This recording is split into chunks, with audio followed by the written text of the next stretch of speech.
Today I'm joined by Nicholas Bilokapic, who is Huddersfield Town and Australia under-23's goalkeeper.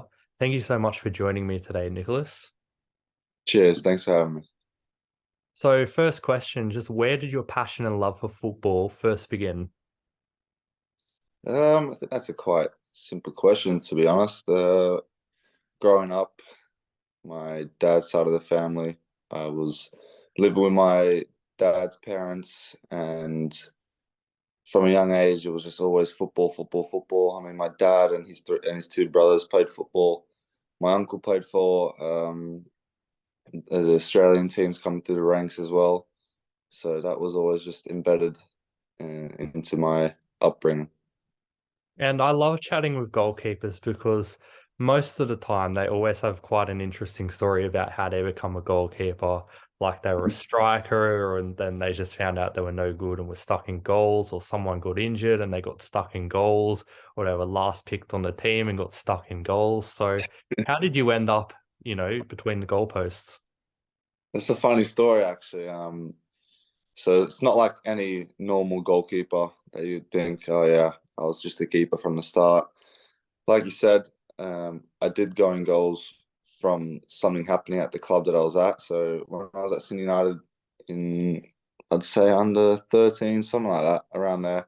Ollie Cults was the keeper at the time. I'm not sure if you're aware of him. And he went to Wanderers because that's when Wanderers first opened up the academy. And at the time, I was just a sporadic player getting put around into different positions. And I just thought, yeah, well, the gaffer's not having me here. So he said, do you want to go in goals? Thinking it would probably try and get rid of me. Um, but yeah, I went in goals. Things started to work well. And obviously, it was a slow start, but I got there in the end. I remember when I was a kid, I wasn't the best outfield player, and I always sort of thought that I'd go okay in goals if I ever got chucked in there. One time I had the opportunity to go in goals. I think I copped about 7 or 8 goals, and I never went in again. So for you, that first match when you went, between the sticks as a goalkeeper, how did you go? Yeah. Did you cop a few goals, or did you actually go decent? To be honest, I can't even remember. It was almost probably 5, 6 years ago now. I mean, if there's videos to back up what happened, then I'm sure I'd be more than happy to watch that. But I honestly cannot remember. You'd And think it'd be a core memory, but yeah, it's not, to be honest. growing up as a kid, in Australia, we're pretty spoiled for choice with sports. We've got NRL, AFL, football, pretty much Mhm. everything, cricket as well. And Mhm. did you have any football specific idols, or was it the traditional sort of like cricket stars and AFL stars and rugby league stars? To be honest, I didn't really. Funnily enough, my dad was a rugby league player, but funnily enough, I didn't like any other sports. I think just growing up with that sort of European background, it was just always and only football. Like my grandparents found it weird that my dad wanted to play rugby league, which turned out he was good at it, so they just let him go ahead with it. But it was just always football. Football was in my blood, is second nature to me, so I didn't really think about any other sports. And, everyone as a kid sort of has this dream about being a professional athlete. Doesn't matter what sport it is. We all want to be Mhm. like a superstar professional athlete. But there comes a time where a lot of us realize maybe that's a bit of an out there, far-fetched goal and we focus on more realistic things. For you, when Mhm. was that moment where you realized, you know what, I could actually, have a serious crack at football at being a job? I think the time when that came about was when I got offered a contract to Huddersfield. I mean, I was 17 at the time, and you put all this sort of effort and hard work into football throughout the years and growing up, and when it comes that time, it's just like, now you're going to leave your whole family, you're going to go over there. Do you want it or not? And when it came to that point, I just thought, you know what, I didn't do all this for no reason. Like there was obviously a goal, and I'm going to go try and achieve my goals. And I just didn't think twice and just went straight away. And we'll get onto that move to Huddersfield in a moment, but Yeah. back onto Sydney United for a little bit. You had a very good goalkeeper, a good friend of mine at Sydney United, Vitas, who, he's a very good goalkeeper coach and he's brought a lot of good goalkeepers through. Being Yeah. a young player looking for that sort of guidance, how important was that to you having such a good goalkeeping coach? honestly, he was like another father figure to me. I spent most of my weeks, or most of my days of the week at training and spending time around him. So it was a more of a mentor than a goalkeeper coach. I mean, you get to know them on a more deeper level when you're spending that much time with them outside of normal days. And for me, he was a very big impact in my career. You can see now he's doing it for other keepers as well, getting them moves. So there's a lot of success coming from his type of training style, and I condemn him for that because it's a very big achievement. And you mentioned 17 moving to Huddersfield, moving from Australia to England, pretty much a Yeah. whole world away. I know Australia and England are pretty similar, but to be honest, it's a very different culture once you like get there and get ingrained in it. So for you being so young, Yeah. moving to such a strange place, what was that like? And what were some of the, more different things you noticed when you first moved there culturally? Um, Culturally, I got to say the accents. There's a just a different twang to everything that they say here. Moving here was a big shock. I mean, for the first part, I am lucky that they speak English, so straight away that helped me build into the team and build relationships. But the weather, the weather hit me by surprise. Like I knew it was going to be cold, but come winter time, when it's snowing and you're training outside and you're seeing snow for the first time and you're training in it, it was just very traumatizing. But getting through that first 6 month period for me was big because there were times, I'm not going to lie, there were times where I was doubting coming back home, whether it's too much, because at the time it was COVID as well. So we couldn't even go out over here. So I was just isolating in my room with a random family that I was living with. So it was tough, but I grew to I grew to the country. I grew into it, and yeah, And do you find being Australian that you get sort of like stigmatized? I know I got a lot of mates who've gone over to play in Europe, and they say people often give them a bit of, crap for being Australian, saying Aussies don't know football, this and that. Do you yeah, find that you've had sort of similar experience getting stigmatized just because you're Aussie? yeah. I'd say stigmatized, stereotypes. Like you get the full shebang when you come here. So um, nah, I mean it's all banter at the end of the day, and I don't mind it. So yeah, And of course, Sydney Olympic had Vitas Males, who's a very good goalkeeping coach, but of course, they're not a professional side. They don't have those sort of standards, even compared to the A League. Huddersfield Town, they're a whole nother level. They're a championship side. They're in the Premier League. England loves football, big standards. So, what was that like? What was the big difference going from semi-pro football in Australia to this full professional setup in this full serious country about football? it was a big change, big difference. I mean, going from 3 days a week, maybe 4 days a week, till 6 days a week, it was tough. I'd say, yeah, I'd say it was tough. I mean, you get used to it quickly. And when I got there and had a taste for it, I was like, yeah, this is what I want. This is what I need. This is something that I've been craving for. And it's different because in Australia at Sydney United, we would go to school, finish school, come to training at night. Here, you'd wake up and you go to training in the morning. So it's sort of schedules to how training is fit around your days is a lot different. And I like this different. And the fan culture obviously is a bit different because in Yeah. Australia, we're spoiled for choice. And to be honest, football's sort of a bit low on the pecking order. In England, Mhm. pretty much it's just football. So even going out in public, even when you're in the, youth teams of Huddersfield Town, what's that like being in a football centric country, being a professional footballer? Sometimes it's good. You're just thinking about football 24/7, but then it has its cons to it because you're always thinking about football. When you're always thinking about football, you don't really get that much life off the pitch. Like sometimes people don't understand that. Obviously, we get paid to do what we love to do, but the commitment and the um yeah, so the commitment training over Christmas, for example, like people with their families and you're in on Christmas Day, Christmas Eve, Boxing Day, you got games. So it is tough, but in terms of the fans and that, it's second to none. Like they live and breathe football over here. Like I mean, Huddersfield and Huddersfield Giants, the rugby league team, we share the same stadium. But when you compare the difference in crowd, like, it's just it doesn't compare. Like the fans, um, they are the football club at the end of the day. So making them happy is the main thing. And when they're happy and they're out in full force, it's unbelievable. It's unbelievable to play in front of happy fans, let's say. And have you had any like good or even unique, interesting fan encounters? Maybe you're going down the shops and someone spots you, or maybe someone gets a bit, crazy passionate with you. Have you had anything like that yet? I mean, walking to the shops and things like that, yeah, now that I've sort of put my face in and around the first team and that, I do get ones here and there. Not too often, but I just go and try and be as normal as possible, to be honest, when I'm out and about. In terms of fans, there are fans that before the game, they're there every single week. They just, I don't know, it makes their day when they see the players arrive. So you just got to do your best to make their day as well.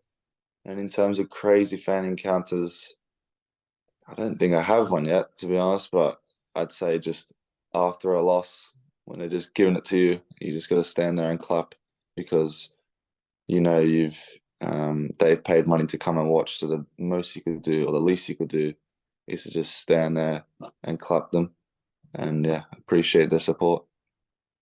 And we mentioned Huddersfield. Obviously, it's a smaller town. It's a pretty tight-knit community, but you've known that dressing room for a while. You've been there for a while. So for you going out on loan to Hartlepool United, what's that Yeah. like packing up, moving somewhere strange, going into this new dressing room, knowing you're not going to be there full time, you're only there short term? Is it very different? Do you find players and fans treat you differently knowing that you're only on loan, or, what's the deal? Well, that's the thing. I didn't know what to expect when I first went up there. Um, but for me, I've been quite lucky. Even when I moved to Huddersfield, I had Jacob Chapman, who was with me at Sydney United, who was a fellow Aussie. So that helped me mold into the team a lot quicker. When I went to Hartlepool, there was another Aussie up there, Regan Ogle, who's from Wollongong. So that helped me build into the team a lot faster. I mean, there was a lot of young players at the time that were on loan, so that sort of helped as well. So the dressing room was obviously had the more experienced players, the younger players, but it felt like everyone was just connected and everyone was on the same page. So when I got there right on the deadline day, so I was literally the last signing to come in. And yeah, it felt like everyone just welcomed me straight away, and it was very nice. So yeah. And obviously, Huddersfield is your main club. Now, Hmm. to represent a club on loan's a bit different, but to represent your main team, finally make that breakthrough, obviously would be a Yeah, very special moment for you. So when you yeah. first made your professional debut for Huddersfield, what was that like? And personally, how do you think you went during that game? My first professional debut for Huddersfield was against Burnley, and I came on. I mean, I was not expecting it at all. Like, to be honest, I didn't even have shin pads. So that was the one thing I was more concerned about was trying to get shin pads or someone on the bench. So that was the first thing. Getting out there and just getting the first kick away was the main thing for me. Just getting that first kick straight away and to build me into the game to get me ready. Um, what was it like? I mean, I can say there were nerves, but to be honest, I don't think there was nerves. Like I said, I was more nervous about getting shin pads rather than coming onto the pitch and making my debut. So that for me wasn't a real issue. Um, and yeah, it felt normal. I'm not gonna lie, it did feel normal. And when I got a taste of it, I was like, yeah, this is nice because we did end up winning. Came on at 1-0 down, and we ended up winning. So the feeling was amazing. It was honestly amazing. And yeah, since then there's been Preston where I made my full starting debut, and that was nice. I mean, the result wasn't the best, but just getting out there and getting a full 90 in front of the fans with the team, it was a good feeling. And do you think that sort of helped you a little bit, the fact that you did come on, as a substitution due to an injury? you didn't fully have the, night before or day of the game to think about it and stress. You're probably on the bench thinking, I'm not going to play because goalkeepers rarely come off the bench. Do you think that sort Yeah. of helped you with your debut, just coming on unexpectedly, or did it sort of make it a bit worse? Well, for example, in days like yesterday when I came on with half an hour to go, Hmm. I was not expecting that at all either. But it came down to uh, the moments in the game. So when I came on yesterday, it was 0-0, 30 minutes to go, and then we switched to a back five, and then we're just under the pump, under the pump, under the pump. But as for Burnley, when I came on, we were 1-0 down, and all we wanted to do was just attack, attack, attack. So there was obviously different game plan. So when I came on yesterday, rather than to the time that I first came on, so that does sort of affect the thought process that goes into when you're coming on. So And I know even though you guys do it, full time, you're full professional football players, a lot of footballers in their downtime like to actually play a bit of FIFA. So for you to have a card on FIFA to be in the game, what's that like and how do you rate your card? I know you're a bronze rated 54. Do you think that's fair or do you think it's a bit spot on? Um, I mean, obviously, everyone's going to be biased to themselves and say it's not good enough. But I mean, for my first card on FIFA, playing it when I was growing up, and then listening to my mom saying, "Why are you playing that game? You're not even on it. Like, what's the point of getting angry at a game?" And yeah, when I first got the card, I sent it straight to her. I said, "Look at it. Look at it now." I mean, it's an old photo, but 54 for my first card. I know, obviously, I'm better. I'd rate myself higher, but I'm not going to complain. I thought I was going to get a pro card, but they don't do those anymore. So 54 it is. 54 is pretty low. 55 diving's not that great. But even though your card's not the best, have you used yourself in FIFA and how do you go, playing with yourself in the game? Nah, no chance. I'm not using myself. I've got too much pride in my ultimate team to be using myself in the game. But yeah, I haven't tried it to be honest. It's a bit strange, but yeah, I haven't tried it. I'm just happy to have a card on FIFA at the moment, and then we'll see where that goes. Now, in the intro too, I also mentioned that you're an Australian youth international. You've represented Yeah. Australia at a few levels. What's that Mm. like the first time you get a call up to your national team? I know it's not the Socceroos yet, but when you first get to put on the green and gold, you get to wear the emblem, you get your name on the jersey, representing your country. Just how special of a moment is that? It's very special. I mean, when you're there with your mates that you're doing the same thing, you're achieving the same goals, it is a very special moment. And then it's more special, I'd say, for your family. They're probably more proud. They're probably definitely way more proud. But yeah, representing your country, it's a different feeling. I mean, going out there, like you said, putting the green and gold or the purple for the keepers, for example, it does hit a bit different. I mean, there's more to it. There's more pride in going out there and playing for your country, singing the national anthem. It is a very nice feeling. A lot of footballers across the world regard the championship as the toughest league or one of the toughest leagues in the world. You got a bit of experience now in the championship. Do you think that reputation is justified? Oh, 110%. It is definitely by far the toughest league in the world.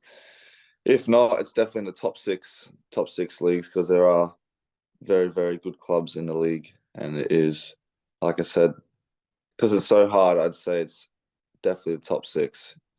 But yeah, playing that couple run of games where you're going Saturday, Tuesday, Saturday, Tuesday, it was for my first experience tough.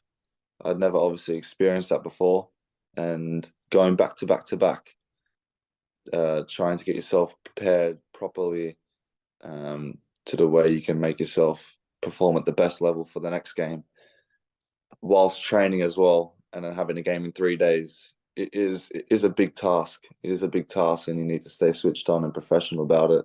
Because if not, then yeah, you just won't perform at the best. And obviously coming, into England in one of these big leagues, a lot of pressure every time you step foot on the pitch. How do you deal Mm. with that pressure? How do you deal with a match day? Do you have any sort of match day routines that you strictly stick to? Any rituals or stuff like that? Or are you just more laid back and sort of go with it? I'm quite, yeah, to be honest, in terms of rituals and that, I'm quite laid back. I mean, the only thing I will have is three French toast with a bit of fruit in the morning, and that's about it.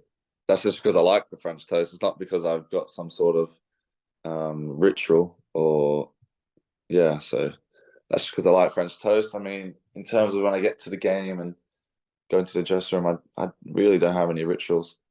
Um, but yeah, it's just I'm more focused about the game, to be honest.